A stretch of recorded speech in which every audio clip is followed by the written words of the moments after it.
नमस्कार दोस्तों, आप सभी लोगों का हमारे इस ऑनलाइन प्लेटफ़ॉर्म पर स्वागत है।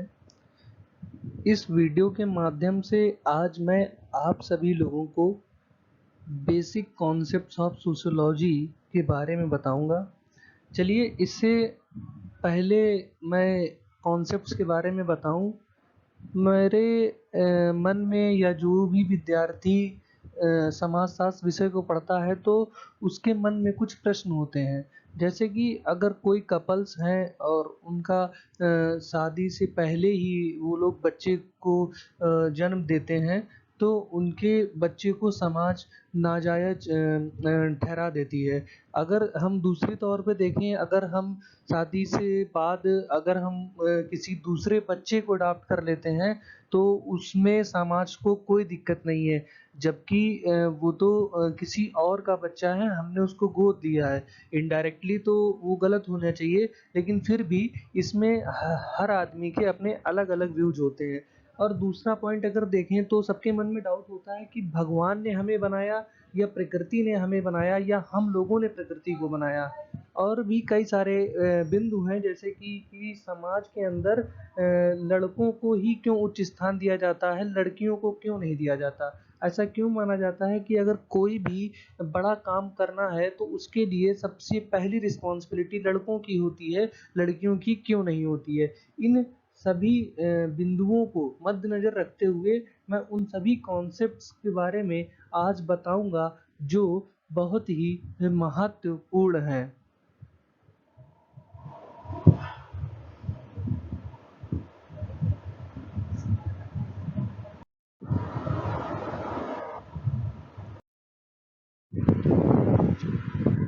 सोशियोलॉजी सोशियोलॉजी क्या होता है? जैसे कि आप सभी लोग देख रहे हैं कि जो सोशियोलॉजी है ये कॉम्बिनेशन है दो वर्ड का, सोशियो एंड लॉजी, जिसमें सोशियो का अर्थ होता है सोसाइटी एंड लॉजी का अर्थ होता है स्टडी। तो हम कह सकते हैं कि sociology can be defined as a study of society और social life, of group interaction and of social behaviour. जब हम सोसाइटी का अध्ययन या हम सामाजिक जीवन का अध्ययन या हम जो लोग सोसाइटी में रह रहे होते हैं वो लोग एक दूसरे से कैसे इंटरेक्ट कर रहे हैं, उनका सामाजिक व्यवहार कैसा है, जब इन सब चीज़ों का अध्ययन हम लोग किसी ब्रांच के अंडर करते हैं तो उसे हम लोग सोशियोलॉजी यानी समाज शास्त्र कहते हैं। सोशियोलॉजी जो है ये हम लोग अगर हम इसका अध्ययन करते हैं तो समाज शास्त्री जो हैं उनका मानना है कि हमें सबसे पहले सामाजिक संबंधों को समझना होगा। जब हम एक दूसरे के बीच में संबंध को समझ जाएंगे, जब हम एक दूसरे के सोशल रिलेशन से फैमिलियर हो जाएंगे, जब हमें ये पता होगा कि एक दूसरे के बीच में क्या संबंध है, तो हम आसानी से उस व्यक्ति से या उस संस्थान से वार्तालाप करने में सक्षम होंगे। इसीलिए sociology is concern to make the comparative study of social institution, जैसे कि फैमिली हो गया, इकोनॉमी हो गया और पॉलिटी। तो सोशियोलॉजी होती है वो डील करती है सोसाइटी के डिफरेंट एस्पेक्ट्स से। जो आगे हम लोग देखते हैं कि जैसे कि हर चीज़ का एक साइंटिफिक स्टडी जब हम करते हैं तो उसको ज़्यादा मान्यता दी जाती है। इसीलिए हम लोग समाजशास्त्र में सोसाइटी का अध्ययन भी एक वैज्ञानिक ढंग से करते हैं, जो हमें एक अप्रोच देती है टूवर्ड्स सोशल फिनोमेना।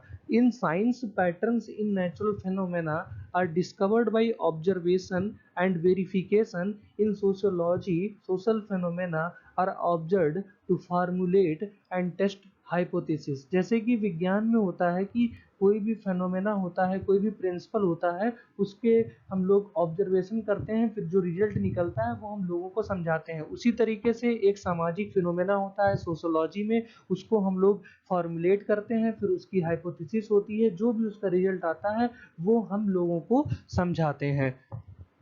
यही सारी चीज़ें हमें कंप्लीटली सोशियोलॉजी के बारे में बतलाती हैं। आगे के वीडियो में हम लोग जानेंगे वो सारे बिंदु जिनकी हम लोगों ने स्टार्टिंग में बात की थी।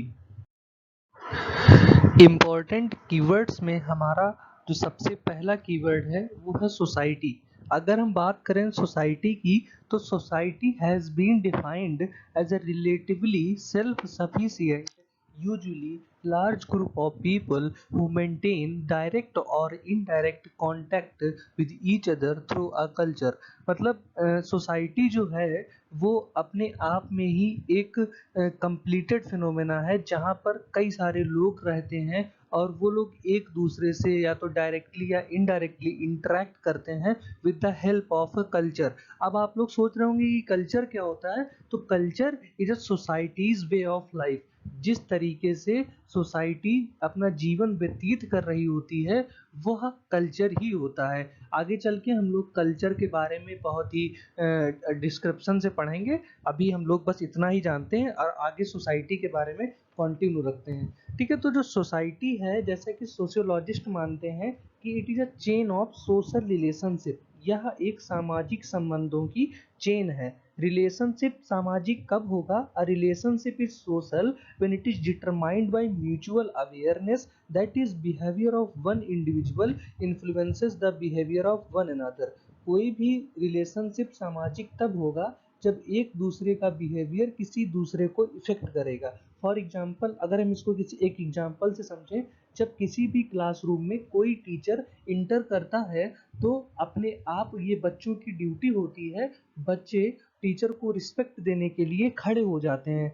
तो ये एक सोशल रिलेशनशिप है टीचर और स्टूडेंट के बीच में। इसी तरीके से हम लोग कह सकते हैं कि जो सोसाइटी है ये एक रिलेशनल कॉन्सेप्ट है।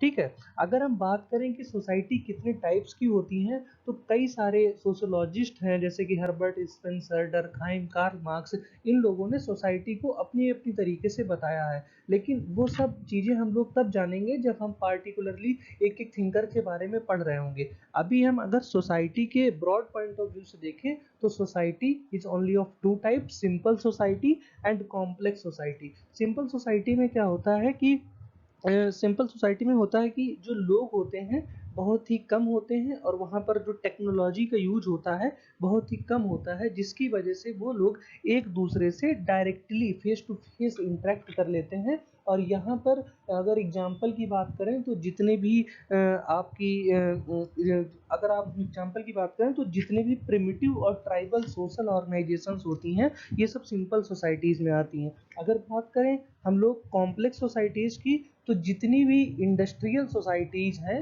With overlapping sets of social relationships are called complex societies. चलिए हम आगे बढ़ते हैं अपने नेक्स्ट कीवर्ड पे, जो कि है social group.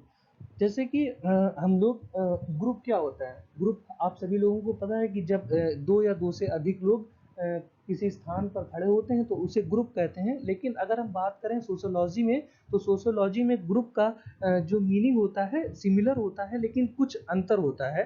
The concept of group is central to sociology. जो ग्रुप का कॉन्सेप्ट है वो सोशोलॉजी का एक तरीके से सेंटर है। अगर हम सामाजिक तौर पर देखें तो कोई भी इंडिविजुअल ग्रुप तब बनाता है जब उन लोगों के बीच में एक कॉमन बिहेवियर हो, एक शेयरिंग हो, मतलब एक अपने विचारों को शेयर करें, कॉमन इंटरेस्ट हो, कॉमन गोल्स हो और एक दूसरे के कर्तव्य को समझें। जैसे कि फॉर एग्जांपल फैमिली या क्लास, ये सब क्या है? ग्रुप। अ सोसाइटी और community can also be called a group. जैसे फैमिली होती है उसमें हर किसी आदमी को अपनी अपनी ड्यूटी पता होती हैं, एक दूसरे की लोग इज्जत करते हैं, अपने अपने विचार प्रकट करते हैं, एक दूसरे के अपनी जो गोल्स होते हैं उसमें एक दूसरे की मदद करते हैं।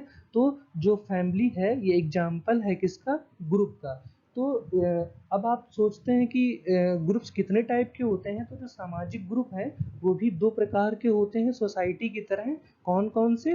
Primary group and secondary group. Primary group में क्या होता है कि प्राइमरी ग्रुप जो है इसमें जो लोग होते हैं बहुत ही कम होते हैं और its members are generally have face to face contact and thus have intimate and cooperative relationship as well as strong reality. अगर हम लोग इसे एग्जाम्पल की मदद से समझें तो जैसे कि फैमिली हो गई, फ्रेंडशिप हो गई, ये छोटे भी होते हैं और एक दूसरे के प्रति लोग दायुत्व भी होता है, एक दूसरे के प्रति परेशानियों में, सुख दुख में सब एक दूसरे के साथ खड़े रहते हैं। सेकेंडरी ग्रुप क्या होता है? सेकेंडरी ग्रुप जो है प्राइमरी ग्रुप के जस्ट अपोजिट होता है। इसमें जो लोगों की संख्या होती है अधिक होती है, लेकिन ऐसा नहीं है कि जिन भी चीज़ों में संख्या अधिक है वो सेकेंडरी ग्रुप्स होंगी, कुछ एक्सेप्शंस भी होते हैं। और जो सेकेंडरी ग्रुप होता है उसमें जो लोगों का कांटेक्ट होता है वो डायरेक्ट नहीं होता है, इनडायरेक्ट होता है। कुछ मोटिव के लिए एक दूसरे से लोग जुड़े होते हैं। लेकिन मैं आप लोगों को बताना चाहूँगा कि सेकेंडरी ग्रुप के अंदर भी प्राइमरी ग्रुप बनते हैं। जैसे कि मान लीजिए कोई कंपनी है, वहाँ पर कई सारे एम्प्लॉय काम कर रहे हैं, लेकिन उसमें से जैसे कि 50 एम्प्लॉय हैं पूरी कंपनी में, उसमें से 10 एम्प्लॉय ने अपना ग्रुप बना लिया और वो लोग सेम पॉइंट्स पर सेम उस पर वर्क करते हैं। उनका उठना बैठना सारी चीज़ें वो लोग साथ में करते हैं, उनकी सारी बिलोंगिंगनेस, उनकी थिंकिंग, उनके इंटरेस्ट सब सेम हो जाते हैं। तो देयर इज अ सब primary group under the secondary group. So I think now you are able to understand about the social group. Now I am moving towards the next keyword, which is about status. Status से आप लोग क्या समझते हैं? अगर generally हम लोग बात करें तो अगर आप लोगों से कोई पूछता है कि आपका स्टेटस क्या है, आप लोग भी आपस में बात करते होंगे कि आपका क्या स्टेटस है कि आप मेरे सामने खड़े हो सकते हैं। तो अगर जनरली बात करें तो स्टेटस किसी भी व्यक्ति की जो एक्चुअल कैपेबिलिटी होती है, एक्चुअल इनकम होती है, या एक्चुअल उसकी आप कह सकते हैं इंटेंसिटी होती है, उसको बताता है। अगर हम इसी चीज़ को सोशियोलॉजिकली पढ़ें तो हम लोगों को ये पता चलता है कि जो स्टेटस होता है also referred to as social position by some writers. कुछ सोशियोलॉजिस्ट ने इसे सामाजिक पोजीशन का भी दर्जा दिया है। सोशली डिफाइंड लोकेशन और place which individual occupies in a system of interaction or society. But when we encounter a stranger, we first of all want to know his or her status. Status अगर हम example ले लेते हैं, अगर हमें किसी भी व्यक्ति के स्टेटस जब तक नहीं पता होता है तो हम उससे फॉर्मली बात करते हैं, बहुत ही रिस्पेक्ट देते हैं। बट जब हम स्टेटस जान जाते हैं तो जो स्टेटस जान जाने के बाद हम उसको उसी तरीके से डील करते हैं जैसे कि उसकी जो कैपेबिलिटी होती है। तो status and knowledge of status facilitates the pattern interaction. अगर हमको किसी भी चीज़ का स्टेटस पता है तो उस स्टेटस के माध्यम से हम एक पार्टिकुलर एक पैटर्न, एक फंक्शनिंग, एक रिजल्टिंग इंटरेक्शन डेवलप कर सकते हैं दो लोगों के बीच में या दो से अधिक लोगों के बीच में। आगे हम लोग बढ़ते हैं अपने नेक्स्ट कीवर्ड पे, जिसे हम लोग रोल कहते हैं। रोल भी जो है एक तरीके से स्टेटस का बिहेवियरल एस्पेक्ट है। क्या स्टेटस है, जैसे किसी का स्टेटस है, बहुत बड़ी उसकी कंपनी है, तो उस कंपनी का क्या काम है, ये उसका रोल हो गया। अगर हम इसको और समझें तो role is the dynamic aspect of status and concepts of rights and duties attached to it. जो रोल है ये स्टेटस का डायनेमिक एस्पेक्ट है। इससे उस स्टेटस की ड्यूटी जुड़ी होती हैं जो उसे परफॉर्म करना होता है। जैसे कि फॉर एग्जांपल अगर कोई व्यक्ति फादर बनता है तो उसकी रिस्पॉन्सिबिलिटी बन जाती है कि वो अपने बच्चे की अच्छी सी केयर करे और उसे अच्छी सी लाइफ प्रोवाइड करे। तो हम लोग यह कह सकते हैं स्टेटस और रोल एक ही सिक्के के पहलू हैं। Status and roles are the two sides of the same coin. और आगे हम बात करते हैं अपने नेक्स्ट कीवर्ड की, जिसका नाम है सोशल इंस्टीट्यूशन। अगर जनरली हम लोग समझें इंस्टीट्यूशंस क्या होती हैं, जैसे कि हमारे कॉलेजेस हैं, स्कूल्स हैं, वहाँ पर हम लोग जाते हैं तो ह्यूमन बॉडी को, ह्यूमन नेचर को एक पैटर्न इंटरेक्शन दिया जाता है जिससे वो चीज़ों को आसानी से समझकर अपने फ्यूचर में वो लोग सक्सेस पा जाते हैं। जैसे कि छोटा सा बच्चा एक स्कूल में जाता है, सबसे पहले वो प्राइमरी में पढ़ता है, वहाँ पर उसके बेसिक्स डेवलप किए जाते हैं, फिर वो जूनियर में जाता है, फिर वो सीनियर में जाता है, आफ्टर दैट वो ग्रेजुएशन करता है, फिर पीजी करता है।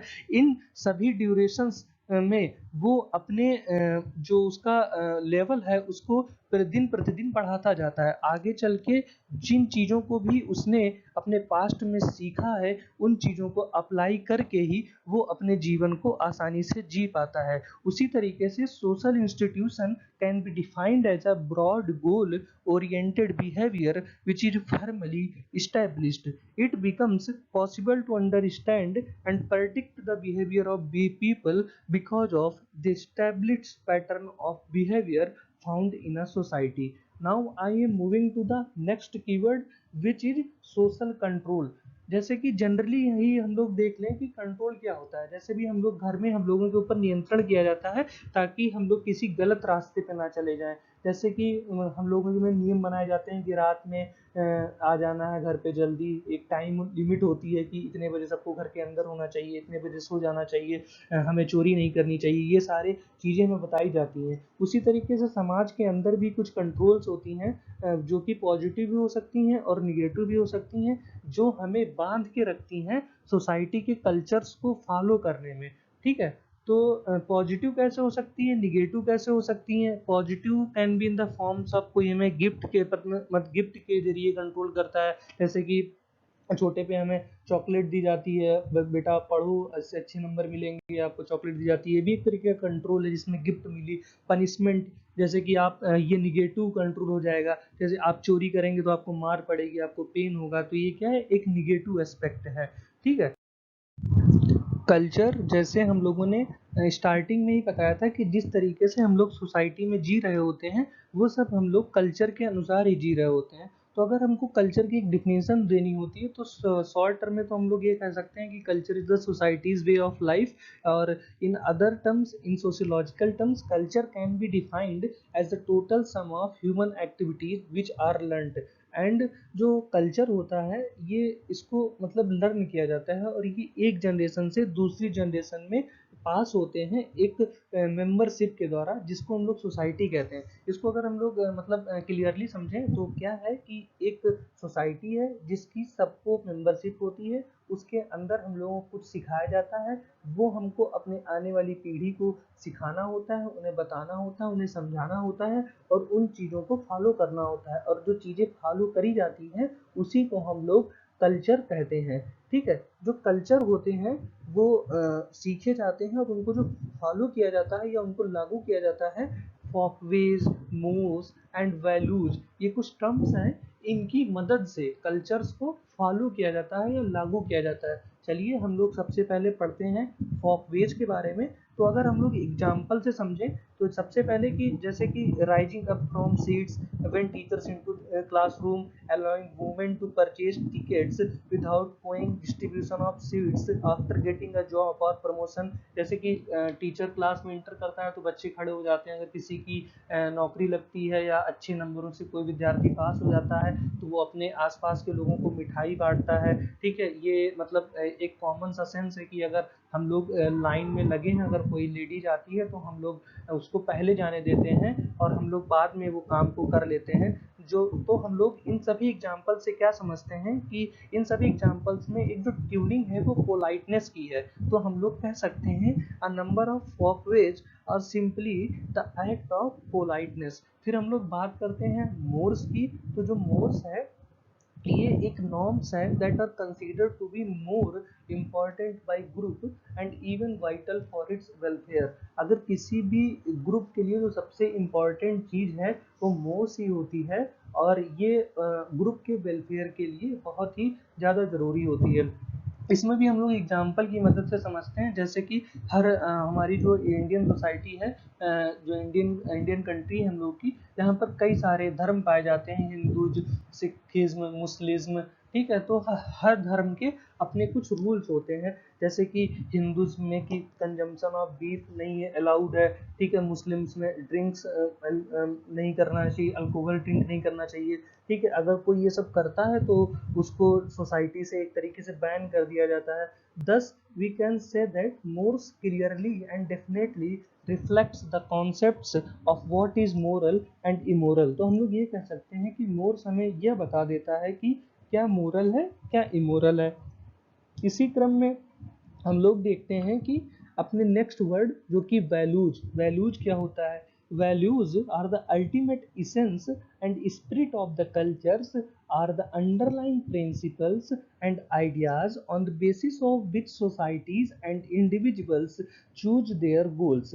वैल्यूज जो हैं एक तरीके से स्पिरिट्स होते हैं कल्चर की, कल्चर के आत्मा होते हैं जिनके आधार पर लोग अपने गोल्स को चुनते हैं। वैल्यूज जो है एक क्राइटेरिया होता है on which social and individual ends and means are judged and evaluated. जो वैल्यू होती है वो एक तरीके से क्राइटेरिया होता है जिस पर किसी भी आदमी को जज किया जाता है। जैसे कि ये हम लोग की एक वैल्यू होती है कि अगर हमारे घर में कोई बड़े लोग आ रहे हैं तो हमें उन लोगों के पैर छूने चाहिए, ठीक है। अगर हम जैसे कि मान लो कि कोई बच्चा पैर नहीं छूता है तो उसको मतलब उसको वैल्यूज़ नहीं है, ये सारी चीज़ें, यही नॉर्मल सा चीज़ें थी।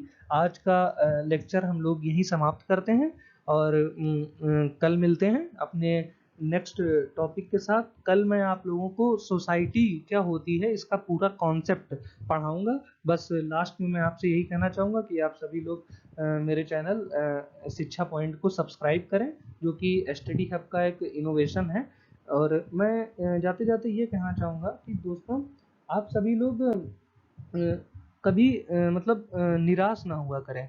जैसे आप कोई काम कर रहे हैं, अगर आपको उसका परिणाम नहीं मिला है, लेकिन आप ये सोचिए कि आपने अगर कोई काम की है तो आप खाली नहीं बैठे हैं, आपने उस काम से कुछ ना कुछ सीखा होगा। और ये मेरा आपसे वादा है कि वो जो भी चीज़ें आपने सीखी है वो आने वाले जीवन में आप लोग उसका प्रयोग कहीं ना कहीं कर पाएंगे और आप इन बातों को और मेरे इन शब्दों को ज़रूर याद करेंगे और मुझे अवश्य धन्यवाद करेंगे। तो बस मैं रोज की तरीके से यही कहूँगा कि आप लोग कर्म करिए, फल की चिंता मत करिए। धन्यवाद।